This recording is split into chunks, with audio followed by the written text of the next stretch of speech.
Kaleshwaram commission ఎదుట రేవంత్ రెడ్డి ఒక చిన్న గేమ్ ప్లే చేయించారు. బట్ అది ఆయన చైర్మన్ గారు హుందాగా వ్యవహరించడం, కేసీఆర్ అభ్యర్థనతో ఆ సమస్య పరిష్కారం అయింది. ఏంటంటే ఓపెన్ కోర్ట్ లాగా పెట్టి ఆ కోర్టులో దోషిలాగా కేసీఆర్ కూర్చుంటే వీళ్ళు అడిగేటటువంటి తరహాలో పెట్టుకొచ్చారు. కేసీఆర్ వచ్చి అక్కడికి వెళ్ళిన తర్వాత పర్సనల్గా విచారిస్తే బాగుంటుంది అన్నటువంటి విషయం చెప్పుకొచ్చారు. దాంతో చైర్మన్ కూడా ఒప్పుకున్నారు. పర్సనల్గా కూర్చున్నారు. దాదాపు 50 నిమిషాల విచారణ. ఒక పుస్తకం తీసుకుని వెళ్ళారు కేసీఆర్. కాళేశ్వరం కమిటీ ఎదుట 50 నిమిషాల పాటు విచారణ సాగింది. చైర్మన్ పీసీ ఘోష్ ప్రశ్నలు వేశారు. కాళేశ్వరం ప్రాజెక్టు నిర్మాణం మీద కమిషన్ ప్రశ్నలకు సమాధానం ఇచ్చారు కేసీఆర్.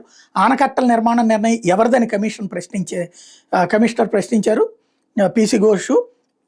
ఇది రీఇంజనీరింగ్ గురించి కేసీఆర్ వివరించుకొచ్చారు. మరి ఆ రీఇంజనీరింగ్ కాన్సెప్ట్ క్యాబినెట్ ఆమోదం ఉందా అని అడిగారు కమిషను.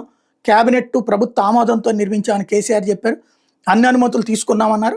కాళేశ్వరం ప్రాజెక్టు సంబంధించిన పుస్తకాన్ని కూడా కమిషన్ చైర్మన్ పీసీ ఘోష్కి అందించడం ద్వారా ఇందులో స్మూత్గా మాట్లాడేసి వచ్చేశారు. ఇప్పుడు మరి ఇక ఏమొస్తుంది, మళ్ళీ పిలుస్తారా ఏంటి అనేటటువంటిది చూడాల్సి ఉంది.